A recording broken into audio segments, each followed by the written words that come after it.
Bonjour et bon dimanche.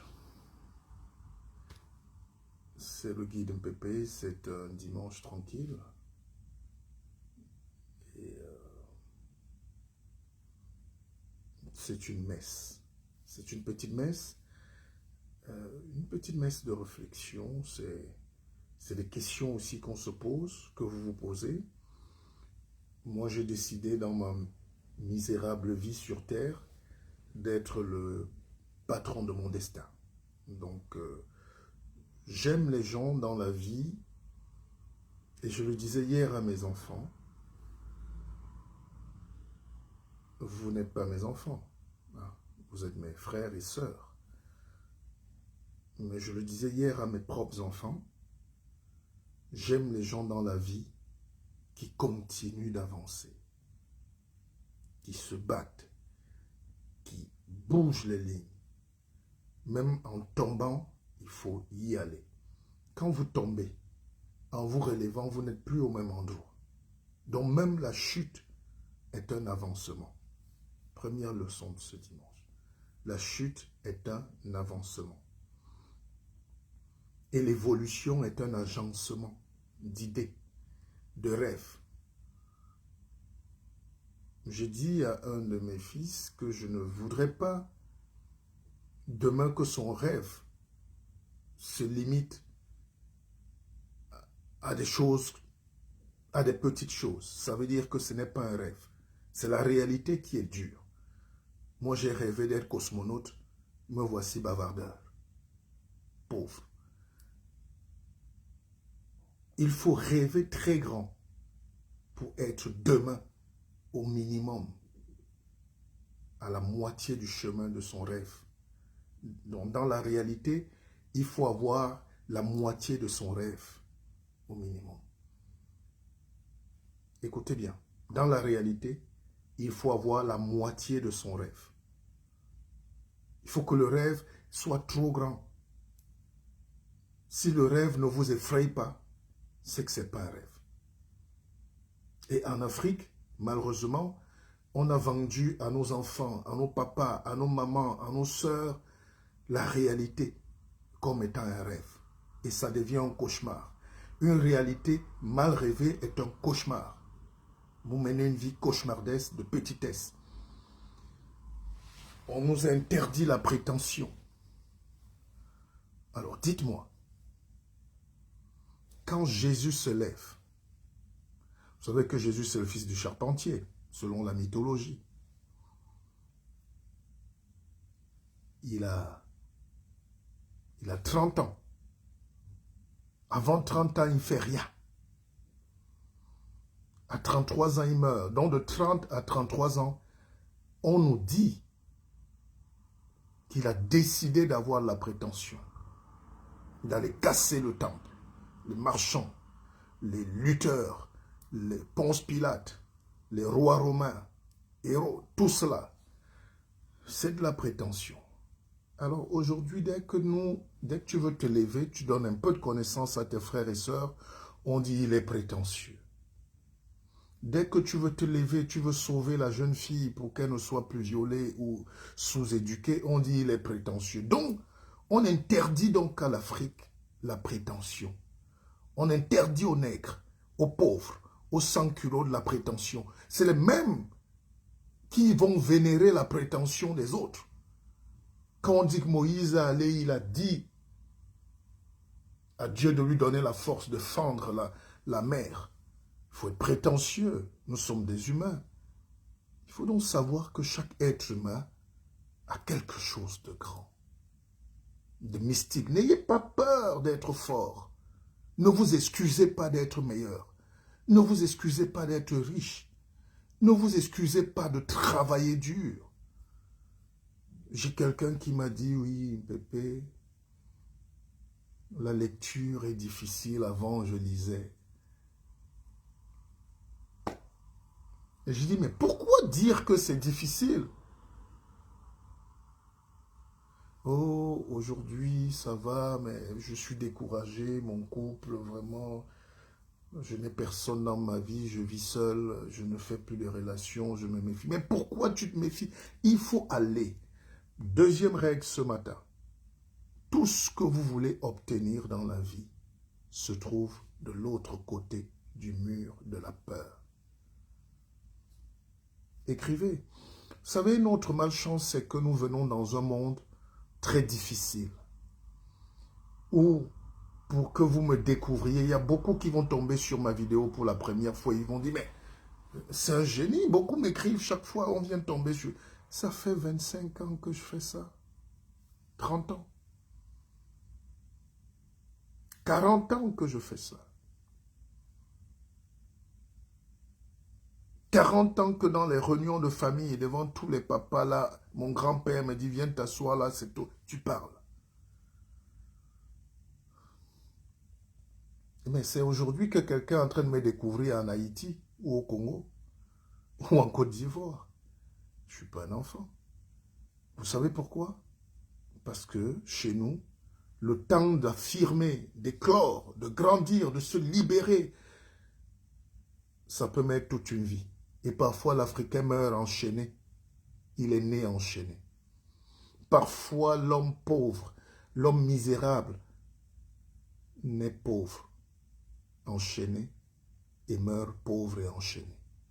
Détacher les chaînes, c'est ça le prochain combat de ce millénaire. Regardez l'Europe, comment elle s'est construite.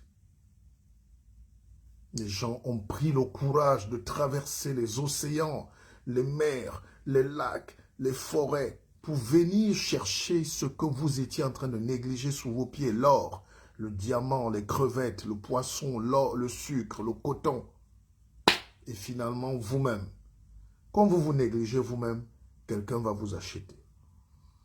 Troisième leçon ce matin. Si vous vous négligez vous-même, quelqu'un vous achètera. Comme du bétail. C'est pour ça que les hommes ont créé l'idée de Dieu. C'est les hommes qui ont mis ça en tête. L'homme est le fils de Dieu, mais c'est l'homme qui a créé Dieu. Et aujourd'hui, ce qui a permis à l'Europe de se développer, c'est la distance qu'il faut prendre par rapport à ces créations-là, ces mythologies, ces fantasmagories-là. Oui, il y a un monde.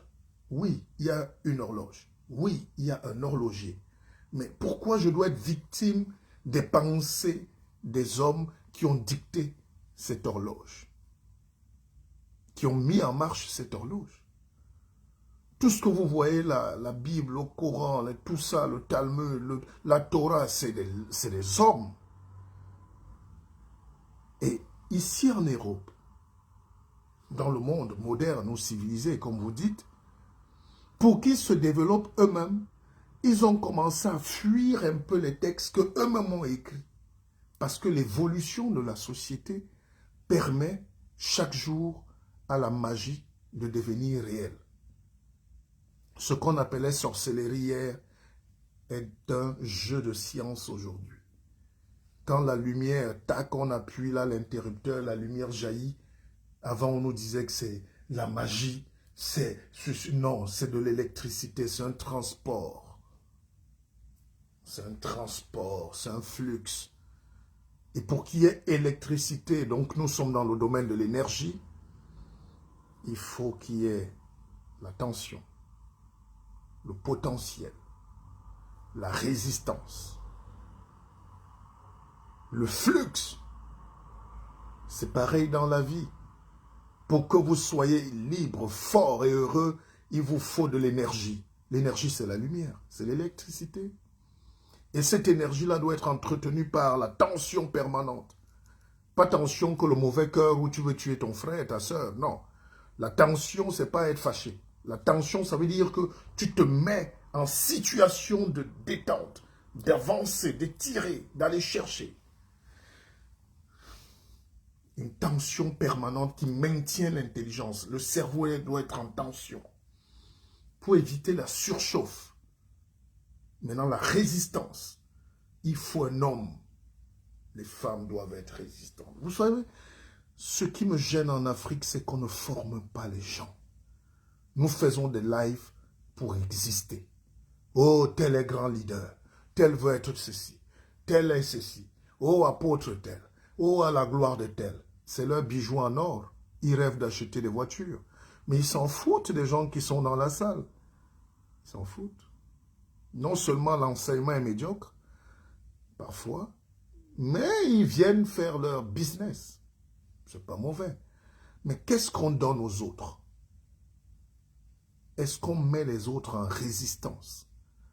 Est-ce que les gens comprennent de quoi il s'agit? Est-ce que ceux qui ne savent pas peuvent enseigner ceux qui ne savent pas? Est-ce que ceux qui n'ont rien lu peuvent expliquer quoi que ce soit à ceux qui n'ont jamais lu? C'est ça qui me fait mal en Afrique. Et ceux qui savent, le très peu, l'élite est une élite manipulatrice, très politique, très bavarde, comme moi d'ailleurs. Mais bavardage utile pour bavardage utile, il faut qu'on s'apprête toujours à donner le meilleur à nos populations qui souffrent. L'Europe, l'Occident et aujourd'hui l'Asie, ils sont en train de faire évoluer leur population. Et tout le monde voit.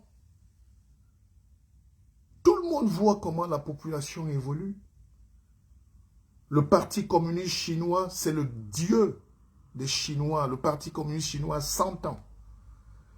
Ils sont dans un communisme capitalisant. Mais les Chinois ont évolué en 30 ans, en 40 ans. Tout le monde a vu. Il n'y a qu'en Afrique où tu trouves encore une maman porter le seau sur la tête, aller chercher l'eau à 10 km. Et il y a des gens qui ont des voitures de 100 millions. Les Chinois ont commencé par un précepte. Aucun Chinois ne dépasse un autre Chinois. Tout le monde a vélo. On passera à la voiture quand on aura les moyens de construire la voiture. Alors, aujourd'hui, vous arrivez dans les pays africains, les gens conservent énormément de biens.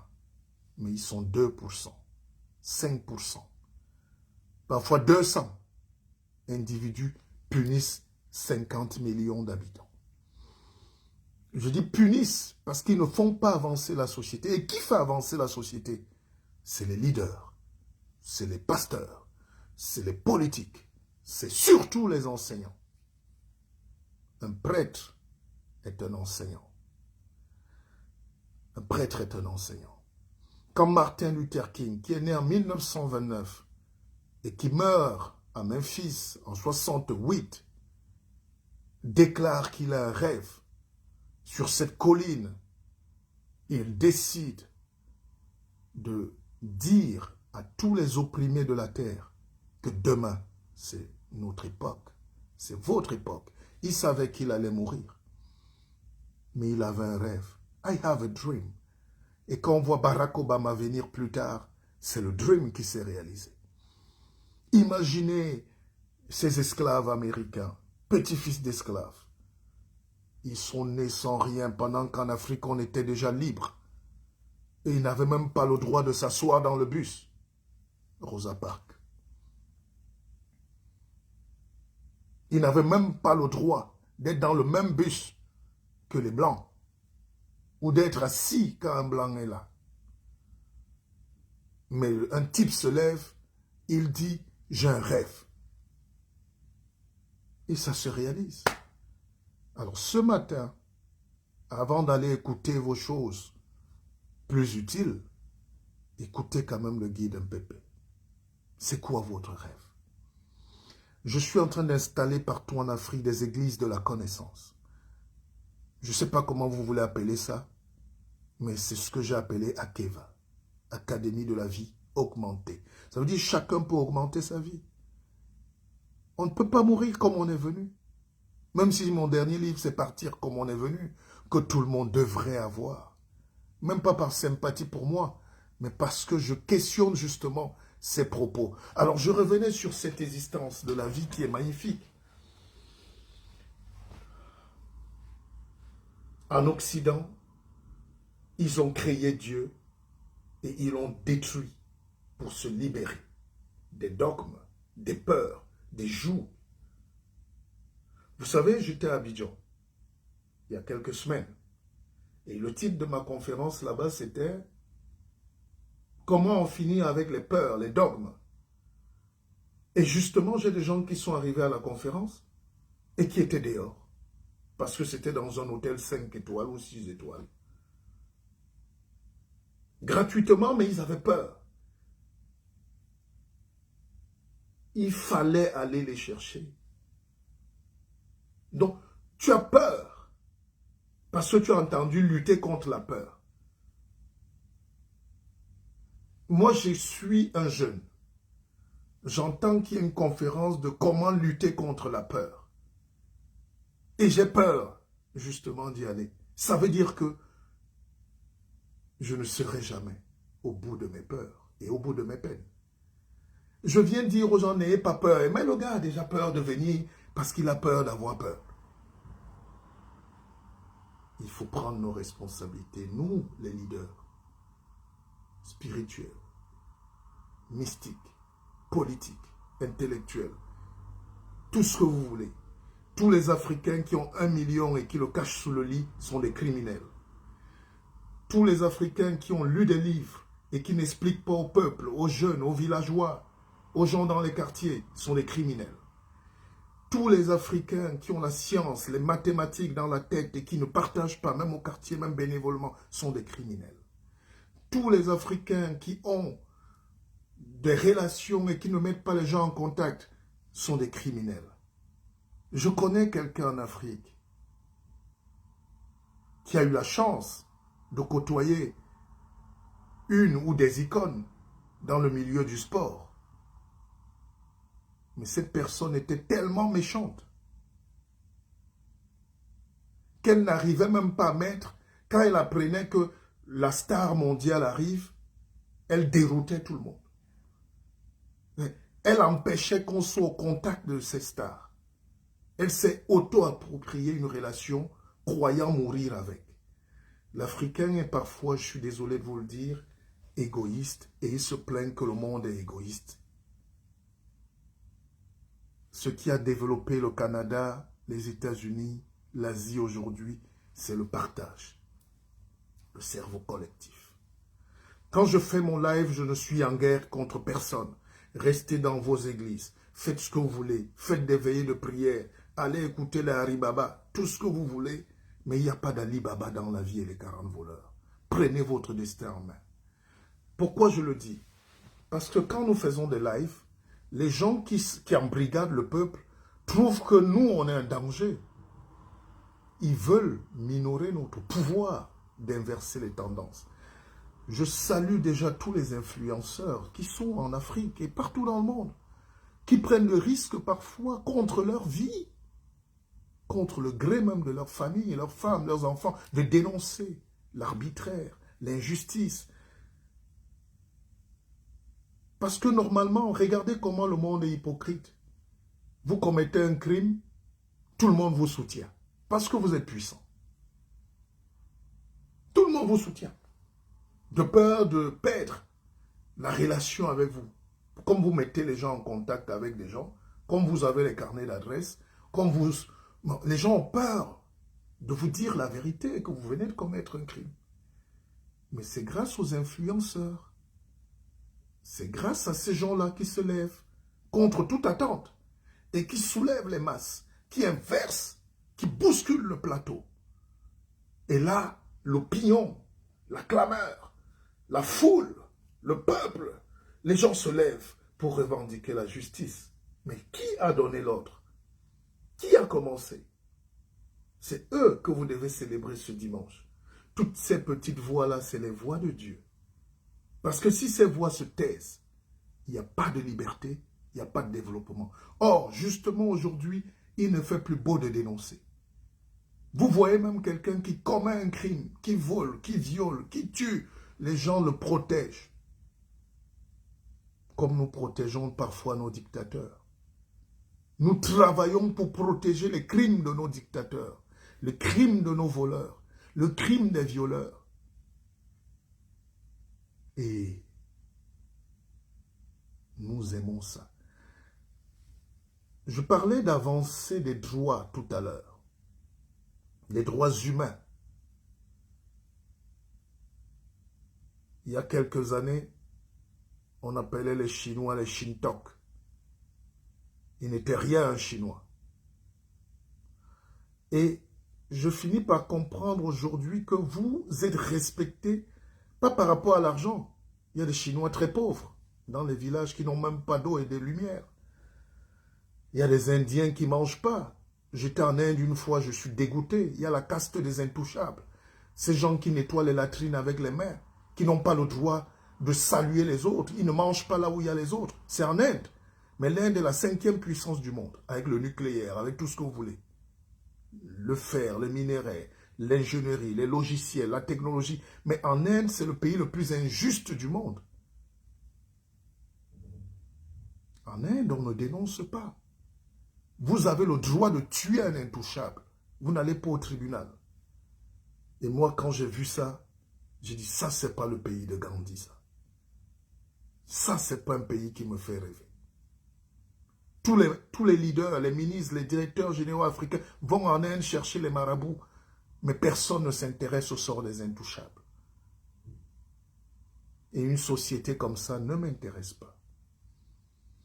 Quand je parle parfois de la France avec beaucoup de charme et de conviction, ou quand je parle de la Belgique, de l'Allemagne, j'essaye de voir. Croyez-moi, chers frères, je ne suis pas assujetti. Mais j'essaye de voir comment dans une société, on fait progresser l'homme. Et on fait progresser l'homme par quoi? Par l'éducation. En France, ils sont héritiers des Voltaire, Diderot, Sartre, Camus, Montesquieu, Molière, c'est-à-dire des générations honorées de Balzac, tous leurs papas, leurs ancêtres, ils ont écrit, ils ont travaillé, ils sont morts pour libérer ce pays. Tous! Beaucoup sont morts pauvres, fous, en asile, mais les gens ont laissé des documents et ils sont sécurisés. C'est un jeune qui disait l'autre jour à la télé que quand il est arrivé en France, il se baladait au cimetière Père-Lachaise ici à Paris et il voit, et il venait d'où? D'Afghanistan. Il venait d'Afghanistan. Il voit une grosse statue au cimetière, un gros buste bronzé. Il croit que c'est un général. Parce que nous, dans les pays pauvres, on célèbre qui? Ceux qui ont l'arme, ceux qui tuent. Il s'approche de la statue, il constate que c'est la statue d'Honoré de Balzac. Il note Honoré de Balzac et il tape sur Google. Il croyait que c'est un général 5 étoiles. C'est un militaire qui a fait un coup d'État. Non. Il voit c'est un écrivain. Qui est Honoré de Balzac? Je vous invite d'aller chercher vous-même.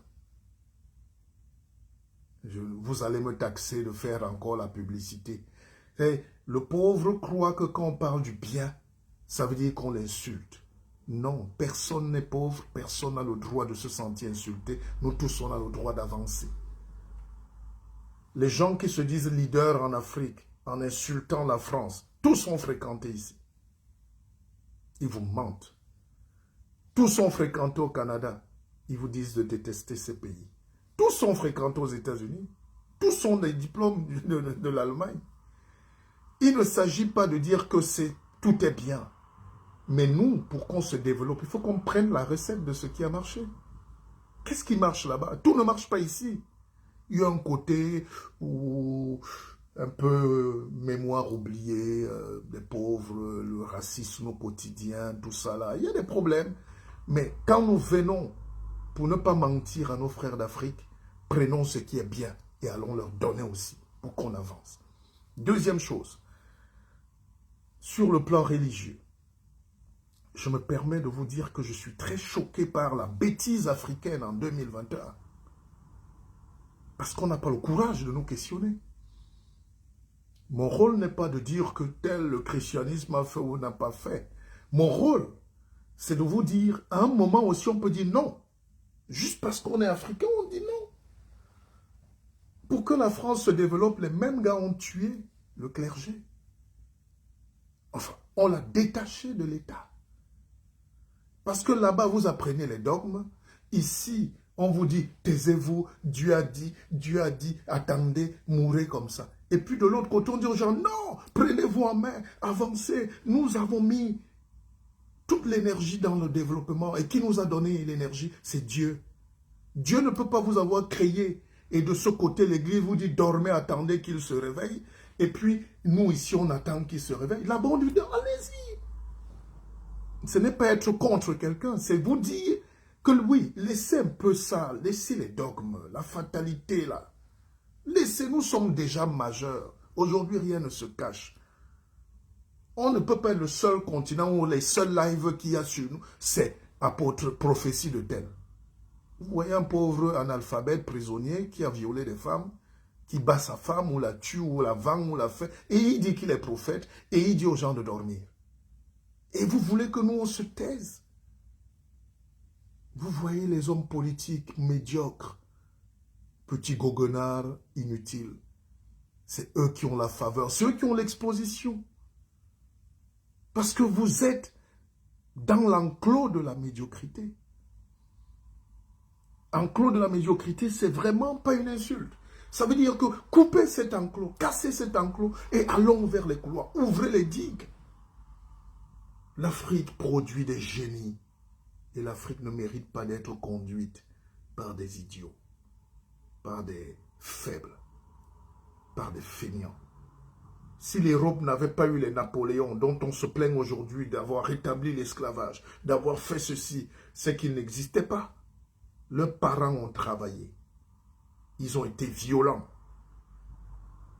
Je ne suis pas là pour célébrer leur violence. Je suis là pour relater. Leurs parents ont lutté de toutes les forces, avec la conviction que c'est eux Dieu. Si on ne dit pas ça à un Africain aujourd'hui, pour qu'il bouscule sa tête, il va continuer d'attendre le retour de Canaan. Je n'ai jamais compris qu'un homme vienne du Congo, le paradis sur terre, et son rêve tous les matins, c'est que Bethléem lui accorde la grâce et la miséricorde. Moi, j'étais en Israël. Tous mes amis sont juifs ou presque. C'est le peuple le plus éclaté de la terre. Et on n'a pas besoin d'être en Israël pour être juif. Ils sont partout dans le monde. Ils ont une idée de la terre, de Judée. Mais beaucoup savent qu'ils n'y rentreront jamais parce qu'il n'y a rien là-bas.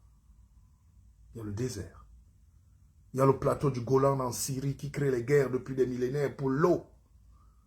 Entre le Liban, le pays de cèdre, entre la Jordanie, Cisjordanie, Gaza, tout ça c'est la Palestine, l'Arabie Saoudite. Mais si vous ne comprenez même pas déjà la géopolitique, comment vous allez comprendre la religion? Si vous ne comprenez pas que la Mésopotamie, c'est la croisée de deux fleuves, le Tigre et l'Euphrate, et que tout ce qu'on dit là, c'est jusqu'en Irak aujourd'hui. Ninive, Kéla, Ninive, tout ça là, c'est Ninive, c'est en Irak, c'est au nord de Bagdad. Alors, à quoi bon pour moi aujourd'hui d'être jeune Africain ou d'être jeune qui se cherche et je commence à porter la charge des choses qui me concernent en rien. Au lieu de me questionner sur ma propre vie sur terre. Dieu m'a même envoyé ici pourquoi? Moi, je fais même quoi? Pourquoi les autres avancent et pas nous? Pourquoi les autres, malgré qu'ils croient, ils prient, ça se voit, la voiture se crée, l'avion décolle? Pourquoi nous on prie et on est pauvres? Pourquoi on prie et il y a la guerre? Pourquoi on prie et on achète les armes? Pourquoi on prie et on est méchant? Pourquoi on prie et on viole? Pourquoi on prie et les femmes sont enchaînées à l'hôpital, à Yaoundé ou à Douala ou à Bangui, parce qu'elles n'ont pas payé le prix de l'accouchement? Elles accouchent, elles sont prisonnières, condamnées d'avoir accouché. Et vous voulez vous développer. Vous dites que Dieu habite là et à côté, il y a souvent une église. Il y a des femmes qui entrent là et gardent des voitures. Elles sont femmes de ministre. Elles donnent 100 000 francs, je ne sais pas combien, mais en face de l'hôpital où il manque la nivaquine, Personne ne peut faire un geste, ni un don, ni un truc, ni pour les orphelins, ni pour personne. Voilà ce que vous êtes, chers Africains. L'incohérence. Et ça, je ne peux pas être d'accord. Je ne peux pas être d'accord. Quand vous êtes dans une civilisation évoluée, on soigne tout le monde. On soigne tout le monde. Tout le monde mange. Ce dimanche, j'ai des vêtements que j'ai pris qui ne me suffisent plus. Je vais plier, je donne au secours catholique. Il y a la Croix-Rouge, je dépose là. Demain, un sans-papier, un faible va passer, il prend. C'est plié, c'est propre, j'ai déposé. Je vais à une boulangerie, je vais acheter ma baguette, il me reste 2 centimes, il y a une boîte pour l'association des cancers. Je mets là-dedans. C'est eux, c'est les gens qui ont écrit ça. Ce n'est pas tombé du ciel. Le savoir ne tombe pas du ciel. Le savoir passe par la tête des génies et les génies les matérialisent. Vous tombez là, les pompiers arrivent en 5 minutes. C'est Dieu. C'est Dieu. Allez à l'hôpital en France ou au Canada, je ne sais pas où vous êtes. Mais si vous êtes dans un pays autre que l'Afrique, allez dans un hôpital, que vous soyez noir, blanc ou jaune, 105 francs. Vous puez, vous êtes mourant. Regardez comment les infirmières, regardez comment les médecins, regardez comment les aides-soignantes, regardez comment on vous prend en charge. Et tout ça, ça sort d'où? C'est Dieu. Entrez dans un hôpital africain. Même quand le médecin a étudié ici, il arrive en Afrique, juste le temps de l'avion, il devient un monstre. Il faut payer. Moi, je vous rappelle que je rentrais d'un voyage un jour sur Yaoundé, c'est la capitale du Cameroun. Enfin, je rentrais sur Douala. Et juste après le pont, à l'entrée de la ville, j'ai croisé des accidentés. Il était 1h30 ou 2h du matin. Avec la peur. Il faut du courage pour s'arrêter. Quand vous voyez ces tragédies, les gens, les corps au sol et tout, il faut du courage. Beaucoup passent. Beaucoup passaient devant moi. Je vous dis la vérité, je suis passé. Mais mon cœur ne pouvait pas continuer. Et ce retour-là en arrière, j'ai pu porter le peu que j'ai pu dans ma voiture, qui était aussi chargée. On a porté quelques blessés. Et arrivé dans cet hôpital que je ne citerai pas pour ne pas heurter,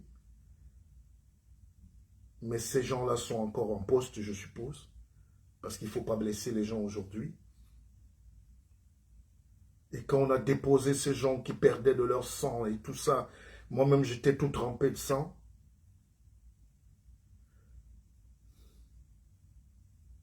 On nous a demandé de payer.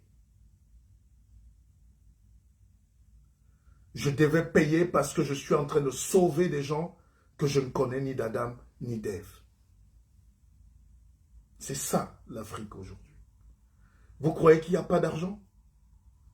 Vous croyez que c'est les moyens qui manquent? Vous croyez que c'est la volonté? Non, c'est parce qu'on n'a pas de leadership. Il n'y a pas un Dieu qui se matérialise. Personne n'a écrit que c'est obligé de soigner d'abord. C'est obligé, c'est une loi divine. Personne n'a écrit cette société que les Blancs ont dessinée pour nous. Ils sont partis, nous avons continué. Mais les Blancs qui étaient là à l'époque, qui ne sont pas les mêmes aujourd'hui, Macron n'a pas colonisé l'Afrique. Peut-être ses grands-parents. Mais de quoi est-il responsable? Alors, ces gens, peut-être les colons qui étaient là, avaient une mentalité, justement, c'est de nous inculquer l'inhumanisme. Il fallait qu'on vive comme des bétails, comme du bétail. Mais ils sont partis. Et aujourd'hui, on fait encore des lives. On écrit, on crie pour les insulter, pour dire que c'est eux. Nous sommes pauvres parce que c'est eux. Nous sommes méchants parce que c'est eux. Nous ne mangeons pas parce que c'est eux. Dieu vous dit arrêtez ça. Vous avez payé. C'est une étape de la vie.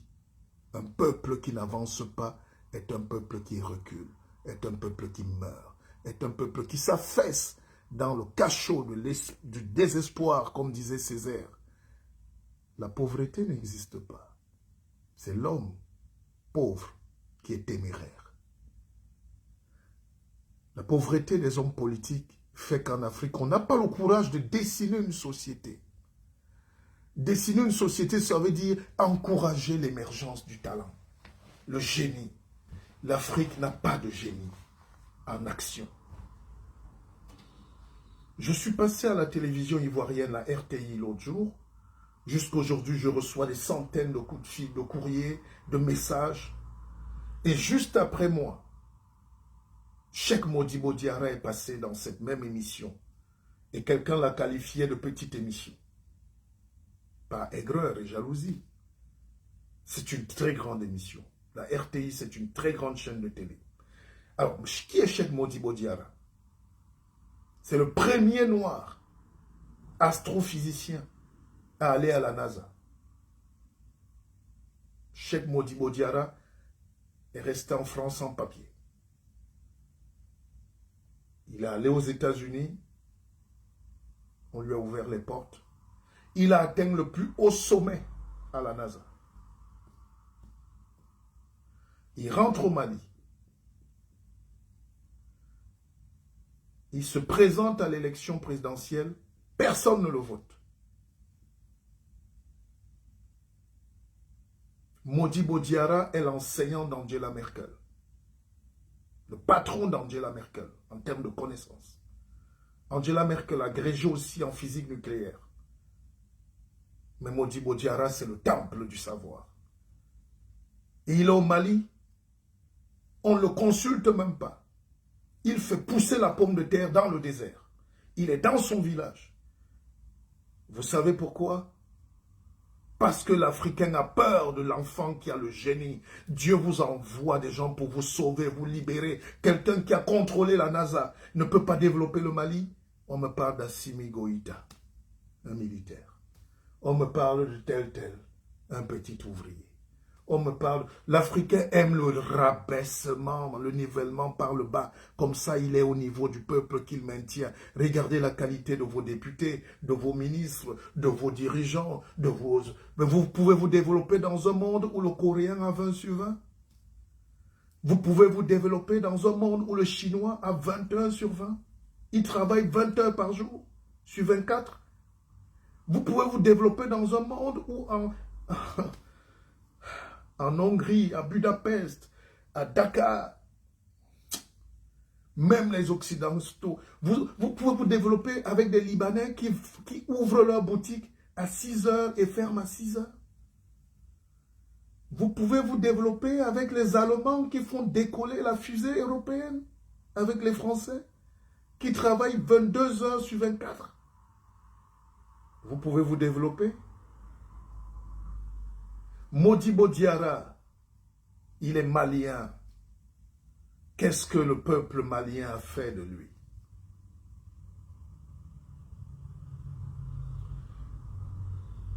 Il vient avec tout le savoir. Il sait comment faire. Les gens n'aiment pas ça. Les gens, je ne me suis jamais senti heureux en Afrique. Je ne vous cache pas, mes frères et sœurs. Je ne me suis jamais senti heureux face à un Africain. C'est pas méchant. Je suis le plus noir d'entre vous tous. Personne n'est plus noir que moi. S'il faut relier ça à la couleur de la peau, dont je n'ai aucun complexe. Mais je sais que chez nous, il y a une race de gens qui sont indésirables. Les intouchables en Inde, c'est ceux qui ne savent ni lire, ni écrire, ni rien. Mais les intouchables en Afrique, c'est ceux que Dieu a bénis. Et c'est eux qu'on écarte dans les familles. C'est eux qu'on isole. C'est eux qu'on tue. C'est eux qu'on chasse. Dès que vous commencez à progresser, on doit vous écarter. Mais comment vous voulez vous développer en tuant tous ceux qui sont meilleurs?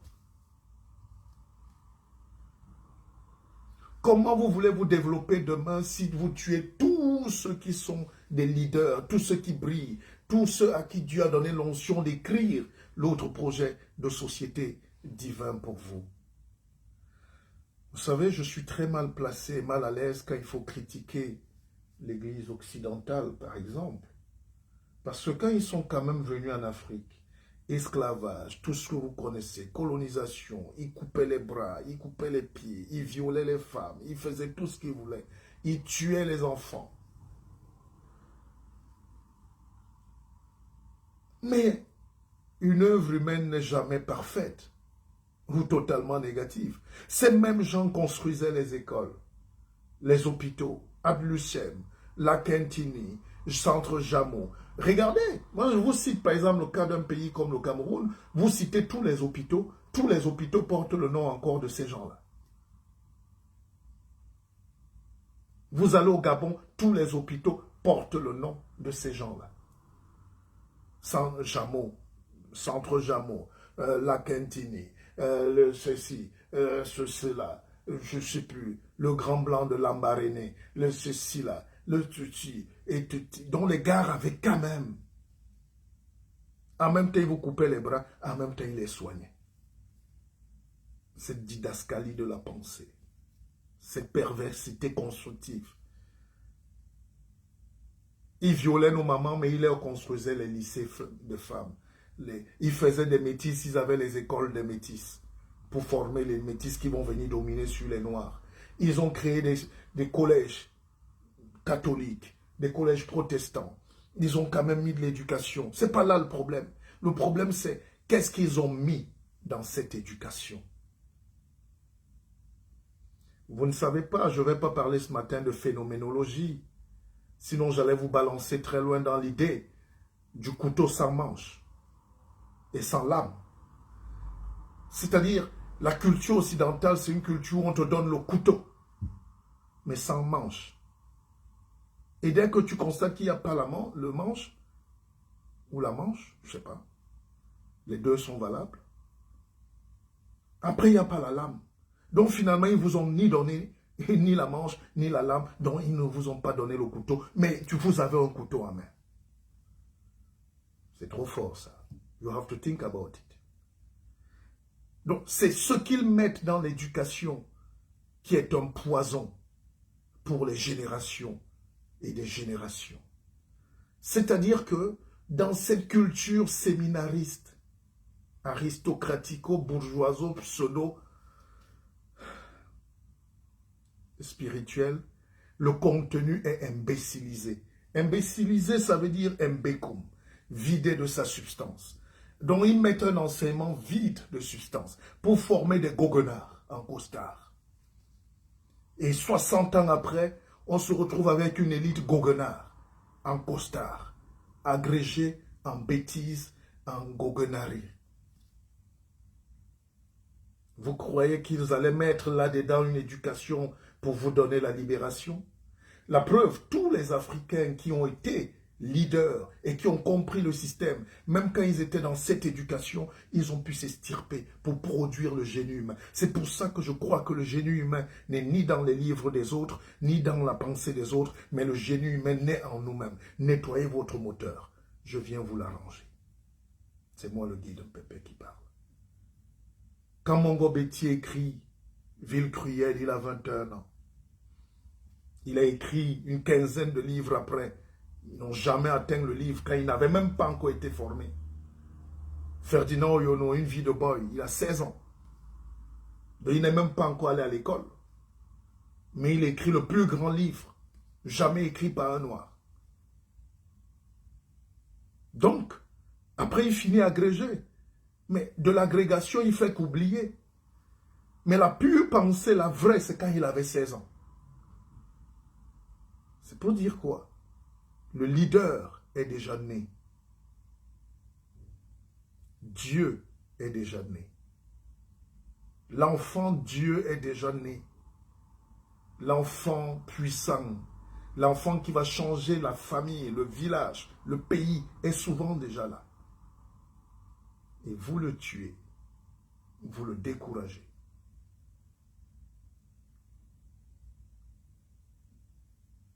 Vous voulez que je vous prenne des exemples? J'ai parlé de Cheikh Modibo Diarra du Mali. Mais je peux continuer. Jusqu'aujourd'hui, Les Modibo Diarra d'aujourd'hui sont les 10 000 ingénieurs africains qui traînent dans les rues de Hambourg, Berlin, Hanovre. Ils ne font rien là-bas. Ils ne peuvent qu'aider BMW à grandir. Ils sont intégrateurs de solutions chez Mercedes. Ils font que faire avancer les autres. Et je dis, Dieu ne peut pas nous donner raison tant que nous fuyons notre destin. Je vous raconte l'histoire de ce jeune qui a été formé en Allemagne, ingénieur de procédés mécaniques, en fabrication de voitures. Et à l'époque, j'étais déjà rentré au Cameroun, il est venu me voir. Il me dit, Pépé, je veux. Déjà été en Allemagne, il m'appelait. C'est vrai que les gens sont ingrats, j'en ai aidé, hein. Ils disent jamais merci. J'ai formé, hein, j'ai enseigné, hein, beaucoup, depuis des années. Alors ce jeune, qui s'appelle Armel, je sais qu'il doit être connecté, il ne dit jamais publiquement, il m'écrit inbox. Je dis, mais pourquoi tu as honte de dire ce que j'ai fait pour toi? Alors, ce n'est pas le plus important. Écoutez quand même cette histoire. Alors, ce jeune-là veut rentrer, après 10 ans, chez Bao Track, dans BMW, quelque chose comme ça, où il est chef d'unité de projet, de production. Il veut rentrer au Cameroun. Il me donne un projet de société au Cameroun pour monter un garage, mais qui peut fabriquer ses propres pièces. Un garage moderne. Il met toutes ses économies, il démissionne. Il rentre au Cameroun, il essaie d'installer sa structure, les lenteurs administratives, le tribalisme, la haine des sous-préfets, des gouverneurs, de toute cette administration coloniale qui n'existe plus nulle part au monde. Donc les Blancs sont venus, nous ont laissé des choses, ils sont rentrés travailler, nous on est restés avec le casque colonial.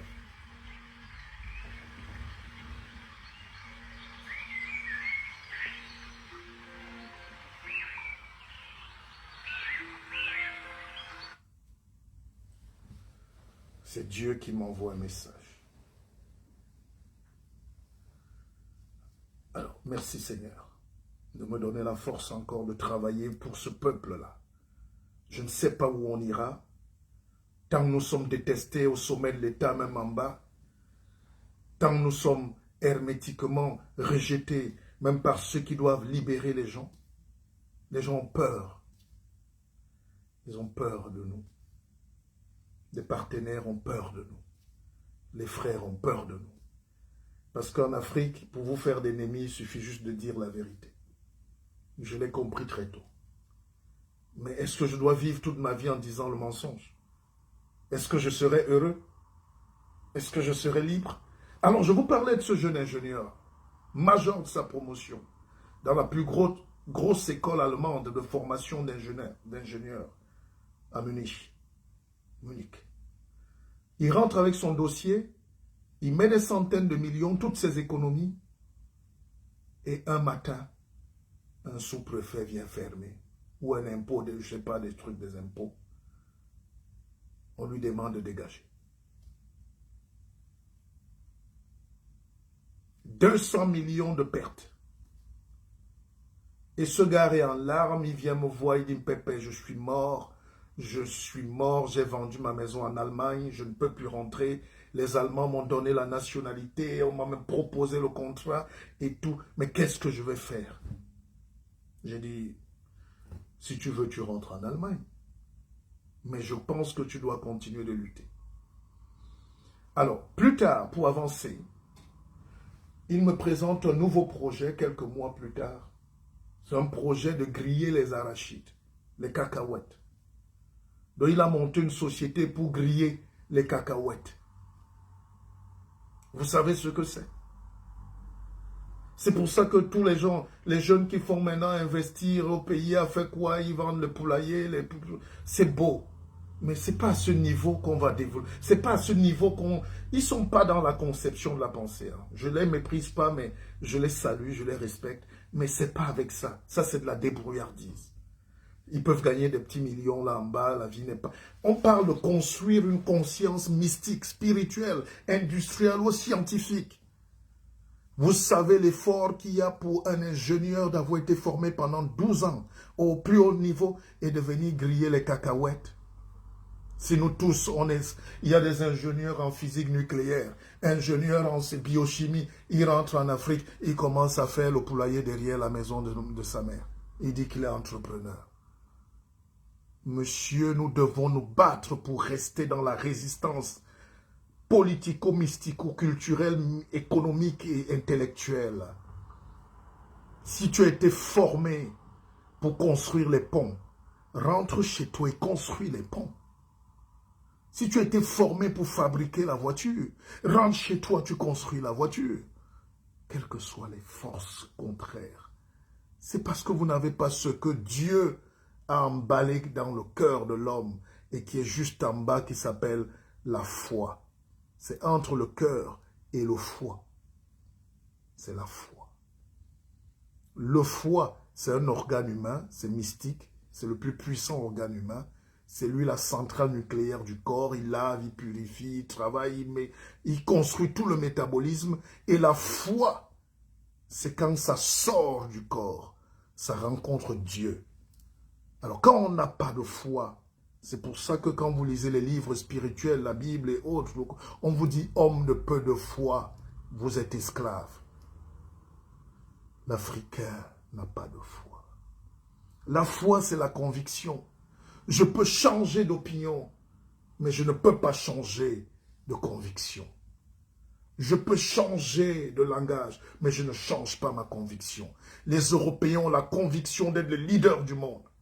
Les Juifs ont la conviction d'être les maîtres du monde. Même si vous les tuez, même si vous les battez, même si vous faites tout, même si vous détruisez leur pays, même si vous les chassez, même s'il y a le génocide, le nazisme, ils restent soudés et convaincus qu'ils sont les gens les plus élus du monde. C'est leur droit. Et toi, quel est ton droit?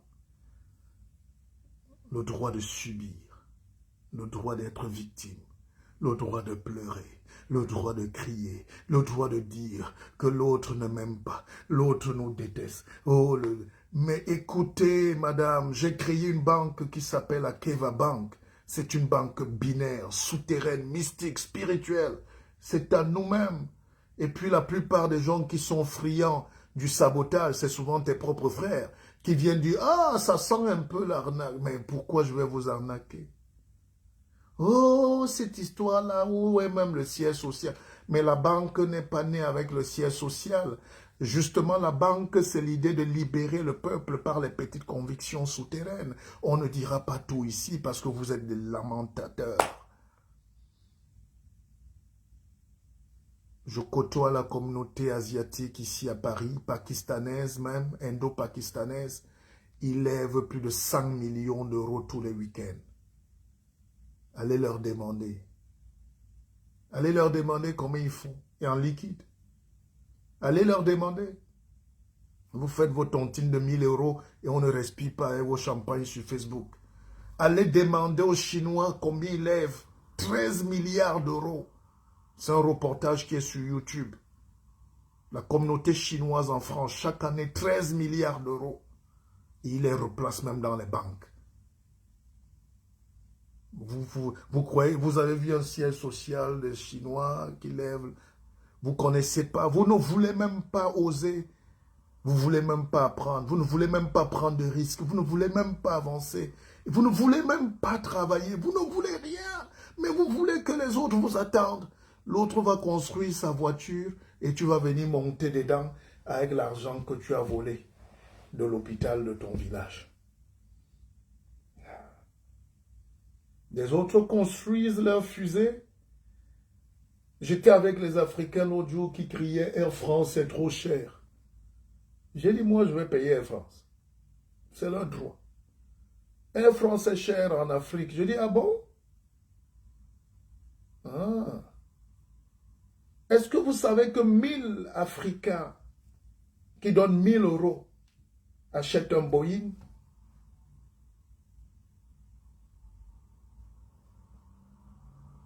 Vous savez qu'1 million d'Africains, nous sommes 2,5 milliards, la moitié de l'humanité. Même si les Sarkozy ne nous aiment pas, on s'en fout de Sarkozy. Mais c'est vous qui pouvez faire balancer le monde. Vous pouvez faire tanguer le navire. Vous ne connaissez pas la mystique. Vous êtes dans une pirogue. Il suffit que le nombre, une majorité vienne dans un coin et fasse peser la balance. C'est comme ça. Vous êtes la moitié de l'humanité. Mais de quoi vous vous plaignez? Avec CFA ou pas, vous faites tanguer la Banque de France si vous voulez. Oui. Bon, la diaspora qui est ici, utilise-t-elle le CFA? La diaspora qui est aux États-Unis et tout, n'utilise-t-elle pas le dollar? Les milliards que vous avez là, tout le monde les a. Mais vous les avez ici. Pourquoi vous êtes esclaves même ici? Vous avez le même argent. Est-ce que vous avez le CFA en France? Pourquoi étant ici avec cet argent, vous ne créez pas un système pour inverser la tendance? Vous savez que le yuan ne pesait rien du tout? Le yuan ne valait même pas le CFA il y a 30 ans. Le yuan. Vous savez que le rouble, la monnaie russe, les Russes, Poutine que vous célébrez là, la monnaie russe est plus faible que le franc CFA. Le CFA est collé à l'euro. Je ne soutiens pas, je ne suis pas l'avocat, ne me faites pas de procès. Celui qui me fait un procès, je lui lance le son. Ça, je vous le dis. Parce que je ne suis pas en train de rire avec vous. Je vous explique. Le rouble est plus faible que le CFA. Et Poutine n'est pas la deuxième puissance du monde. Poutine n'est pas le cerveau du monde qui contrôle les Américains. Même si les Américains le frappent, la France le frappe économiquement. Mais mystiquement, la Kalachnikov est dans la tête. Pushkin. Donc, nous devons sortir de ces enclos de la pensée-là pour entrer vers un monde moderne. La dernière fois, je dis que je suis contre ce monde villageois en Afrique. Je vais le redire, que ça déplaise ou pas. Pas pour insulter. Moi, je suis un homme de village. Je suis un homme de plantation. C'est parce que Bolloré m'a montré qu'il est plus fort que moi. Mais je n'ai pas dit mon dernier mot. Mon grand-père a laissé 250 hectares de palmeraies. J'en ai fait 100 moi-même, de bananes. Mon père a laissé une dizaine d'hectares de cacaoyers. Donc, nous sommes une terre. Je suis quelqu'un qui parle de la mystique de la terre. Je sais de quoi je parle. Je sais de quoi je parle. Mais ce que je voulais dire, c'est que l'Afrique est tenue par un courant obscurantiste. Et ce courant obscurantiste va du Cap au Caire, de Dakar à Dar es Salaam. Ils sont très nombreux, ils sont très forts, ils sont très puissants. Et c'est eux qui dirigent l'Afrique, le courant obscurantiste. Panafricaniste obscurantiste, qui n'a rien à voir avec la pensée originelle de Kwame Nkrumah. Les Sankara. Sankara roulait en Renault 5. Il n'aimait pas la France, n'est-ce pas? En réalité, dans le discours de Sankara, n'allez pas dire qu'il roulait en Renault 5, voiture française. Il voulait dire qu'on peut être chef d'État et revenir à la réalité de nos pays. Donc le niveau de la Renault 5, c'est le niveau du Burkina Faso, le pays des hommes intègres. Mais aujourd'hui, nos présidents ont des Maybach. Quand Angela Merkel, qui fabrique les Maybach, roule à vélo. Aujourd'hui, nos chefs d'État sont gardés par des escouades de bandits israéliens, je ne sais pas quoi, des militaires à la retraite. Je ne parle pas du peuple juif, hein, je parle des baroudeurs en Afrique qui vendent les armes et protègent nos dictateurs. Et nous payons des centaines de milliards à ces voyous. Et ils achètent des résidences 10 étoiles à Miami. Ils se reposent avec les négresses. Ils fument leurs cigares. C'est ça que j'appelle la mentalité sauvage africaine. C'est-à-dire, Nous vivons comme on ne vit plus nulle part ailleurs. Et permettez-moi, j'étais en Côte d'Ivoire, je raconte cette histoire-là parce que moi, ça m'a marqué. Tout n'est pas parfait là-bas. J'ai vu beaucoup de misère aussi. J'ai vu dans les quartiers comment le social, voilà, j'ai vu des choses. Donc ne venez pas me prêter les intentions, je vois. Je suis libre et je suis honnête. Alors, mais j'ai vu le cortège du président passer, 2 voitures, 2 motos. Il allait au bureau. Ça m'a marqué. Je connais des pays où quand le cortège doit passer, on fait 1 semaine. L'escouade est d'abord sur les toitures de toutes les maisons. On arrête même les gens, les mamans qui vendent les bâtons de manioc en route. Tout le monde doit fuir pour 5 secondes de passage d'un cortège de 200 voitures. C'est l'Afrique. Je n'ai pas besoin de citer les pays, chacun fait ça. Et dites-moi où ça existe. C'est-à-dire, nous sommes des pays pauvres, mais c'est le peuple qui est juste pauvre.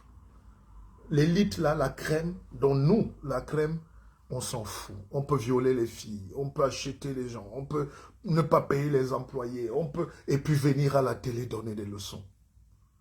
Vous connaissez combien de patrons africains ne payent pas les employés? Vous connaissez combien déshabillent la secrétaire? On parle de DSK. Vous connaissez combien couchent avec toutes les femmes, des mariés, des bureaux, de tout ça là? Mais c'est parce qu'on n'a pas de règles. On n'a pas écrit la loi fondamentale. On n'a pas protégé les faibles. On n'a pas protégé la veuve. On n'a pas protégé l'orphelin. On n'a pas protégé les dentés. On n'a pas protégé le sans-culotte. On n'a pas protégé le sans-dents. On n'a pas protégé le villageois. Je suis un villageois. Mais je ne suis pas enfermiste. Mes chers frères et sœurs, il est 9 heures à ma montre. Je profite de ce temps mystique, de ce dimanche où je le passe en famille avec mes enfants et ma petite famille, pour vous dire, tenez bon, je vous aime. Je vous aime tellement fort que je ne suis rien. Même quand j'avais un peu, j'ai fait beaucoup. Je pense que les meilleurs jours arrivent. Soyons pas défaitistes. Ne voyez pas en ce discours de ce dimanche des attaques ad hominem. Je n'attaque pas.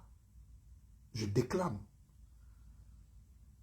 Quand Jésus disait à ces marchands de temple, cassez-moi ces étals-là parce que vous êtes en train de détruire la maison de mon Père. Il n'avait pas un problème avec ces pauvres marchands. Mais il sentait que la maison de Dieu est devenue la cour du roi Péto. Donc, comparaison n'est pas raison. Je veux juste venir bousculer vos consciences. C'est pour ça, vous savez, on écrit des livres pour casser la conscience. Quand tu lis un livre, il faut que la tête te fasse mal. Quand tu suis un live, il faut que tu sortes de là bouleversé. Je ne veux bénir personne. Je ne bénis personne. J'ai ce pouvoir, je suis un pépé. Je ne bénis personne ce matin. Mais je veux quand même que chacun sorte là en disant, mais comment il nous parle comme ça? Et après il dit, hey, quand même, il a raison. Il est fort. Et il est fort parce qu'il est formidable. Il est formidable parce qu'il a été formé. Si nous n'encourageons pas les gens formidables à être formés pour être plus forts, l'Afrique aura un leadership villageois, tribaliste. Je veux vous dire,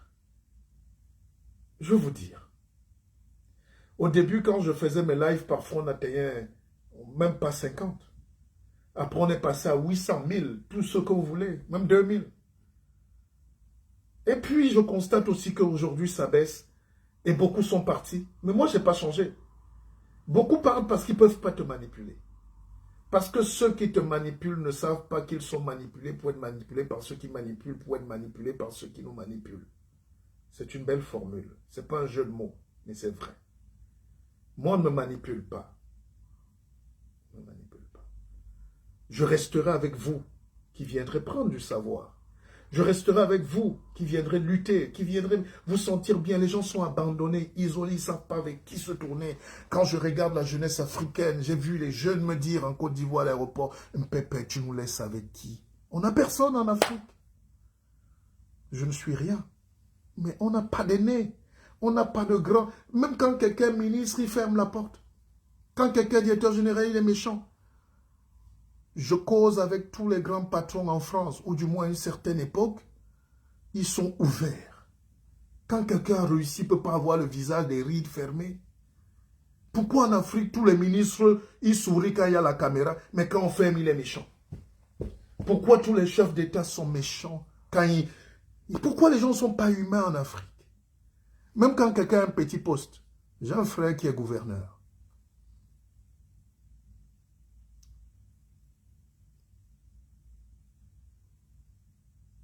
Je l'épargne parce que c'est un grand homme. Mais je voulais vous faire une révélation. Je ne vais pas attaquer ma famille. C'est un grand homme. Mais je veux dire que est-ce qu'on ne peut pas être grand et être simple? Quand vous voyez Macron se faire gifler là, ça vous fait rire en Afrique. En réalité, c'est un message qu'on vous passe. C'est condamnable. Mais c'est pour dire que quelqu'un peut gifler le président. Oui, pourquoi pas? C'est un citoyen. Il est juste mal appris, mal élevé, et il est fâché, il gifle le président. Mais il gifle. Il faut condamner la gifle. Mais en réalité, ça nous montre l'évolution de cette société. C'est une société de la lutte. C'est pour ça qu'on adore la France. Un amoureux de Dieu, un amoureux de la liberté, un amoureux de la vie qui vous dit qu'il déteste la France est malhonnête. Parce que c'est en France qu'on trouve les germes de la libération, de la révolution des peuples. Un citoyen qui ne travaille même pas, il n'a même pas été à l'école, il vient gifler un président. Et il dort chez lui. Bon, les gens ont cru là, mais il dort chez lui. Après, on demande. Et puis, le président continue. Mais c'est une leçon pour dire que c'est un humain qui a giflé un autre humain. Il n'a pas le droit. Il doit être puni. Mais il a le droit d'exister parce qu'il veut se faire entendre. En Afrique, tu n'as même pas le droit même de regarder le cortège présidentiel. Pourquoi? Tu n'as pas le droit. C'est une femme qui disait à son mari, « Hé chérie, trompe-moi. Mais si tu me trompais au moins en construisant la maison, en payant l'école des enfants, en nous mettant dans les bonnes conditions. Mais comment tu peux me tromper dans la misère? On n'arrive même pas à manger. » C'est-à-dire, enfin, je ne justifie pas. Moi, j'ai toujours souhaité la fidélité. C'est très dur, mais je souhaite. Il ne faut pas jouer les saints devant les gens. Mais c'est un travail. C'est un ancien marié qui vous parle. 10 ans sans tromper mon ex-femme. Et je l'affirme. C'est pas facile, mais c'est vrai. C'est un effort. Alors, donc, et même si ça arrive demain, c'est humain, on s'excuse. Mais je voulais vous dire que en Chine, on peut mépriser un peuple, on peut battre un peu, on peut dire qu'il y a la dictature en Chine, mais vous voyez les gratte-ciel, vous voyez le commerce. Les Chinois qui étaient paysans il y a 50 ans, qui n'arrivaient pas à manger, sont tous aujourd'hui des cadres. Alibaba est partout, ils sont milliardaires. C'est eux qui font travailler les Noirs en Afrique qui sont ingénieurs. Comment un Chinois qui n'a pas le CPE en Afrique devient patron et il emploie des ingénieurs africains? Il a quoi? C'est ça. C'est-à-dire, on peut tolérer. On peut tolérer la misère, la petite dictature en Russie. Mais quand vous voyez Poutine sortir, Poutine se battre, Poutine gagner des contrats de gaz, Poutine aller avec Total, vous ne comprenez même pas. Là, les Russes se disent, ben, tant qu'il est là, pourquoi? Oui, il peut me mourir là. Parce que si, enfin, il n'est pas unique, mais il est exceptionnel. On veut des leaders exceptionnels. J'ai vu des jeunes au Cameroun, ils sont déjà dans la politique. Après nous, ils sont devenus des députés. Je leur souhaite très bonne chance. Mais ce n'est pas de ça qu'on parle. Ce n'est pas du leadership là-bas, c'est de la barbarie. Le leader, c'est celui qui va en prison. Le leader, c'est celui qui soulève la marmite.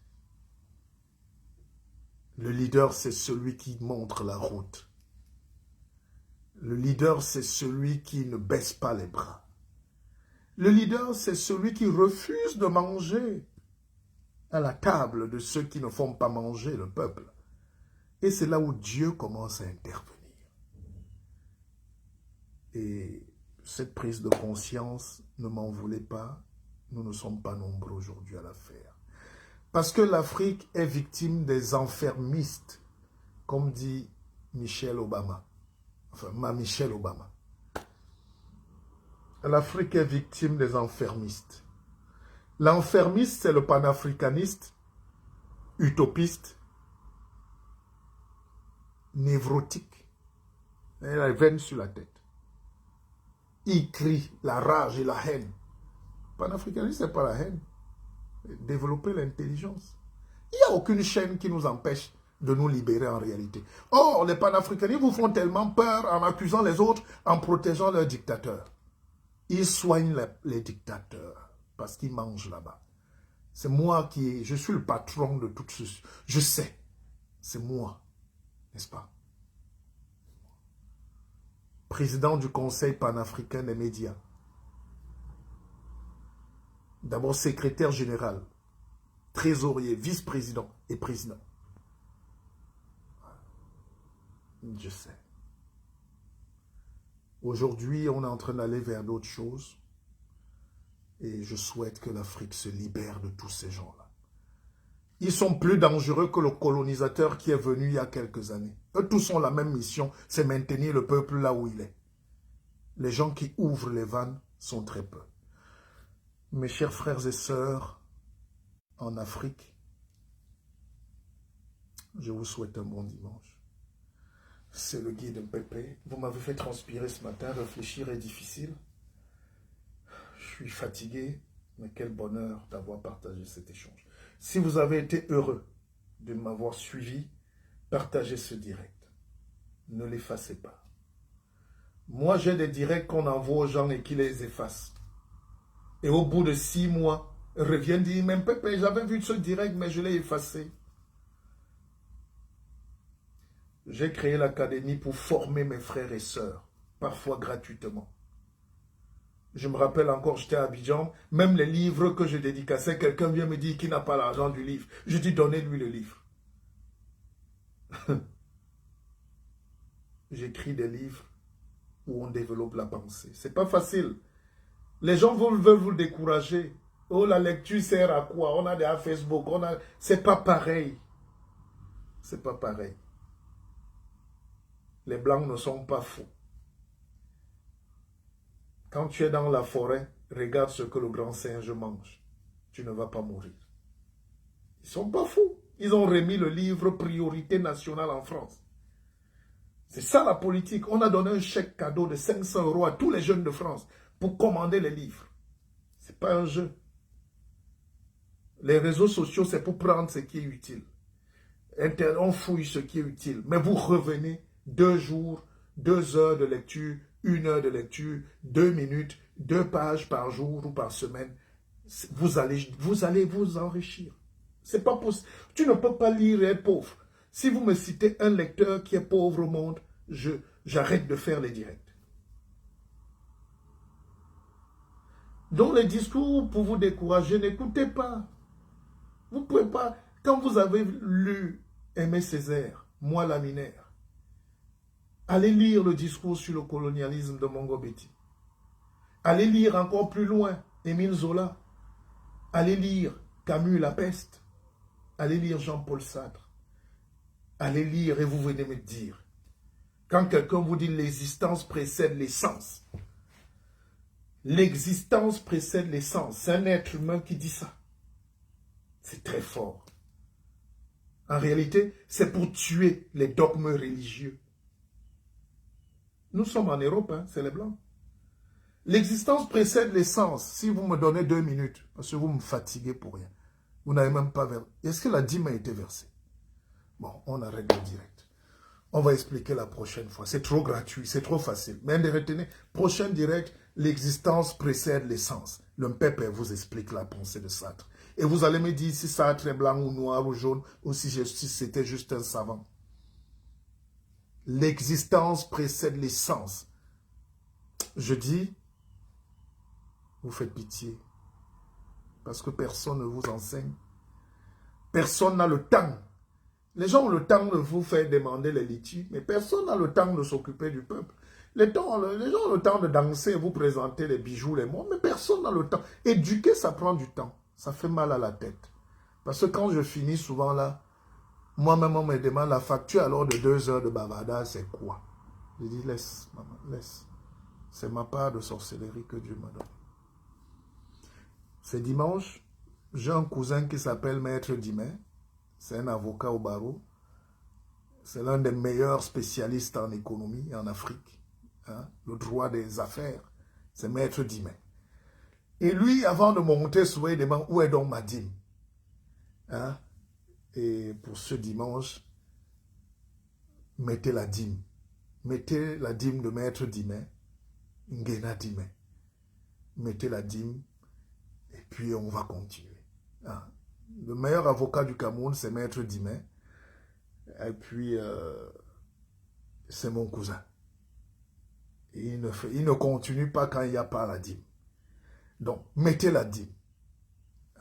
Écrivez-moi une box, vous dites, Pépé, voilà ma dîme. On fait la dîme comment? Écrivez et puis on va répondre. Et ne dites pas que je vous ai dérangé. Allez.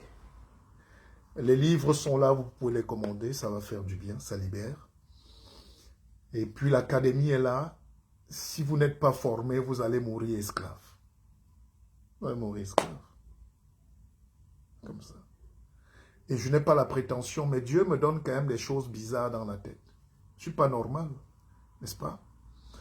C'est-à-dire la normalité n'existe que pour les pauvres, pour les misérables. Quand vous voulez élever la pensée, tout le monde, même dans la famille, on vous fuit, on vous craint. Là, vous commencez à être choisi par Dieu. Allez, Ngena Dimet, je vous attends. Bon dimanche. Akeva. Akeva.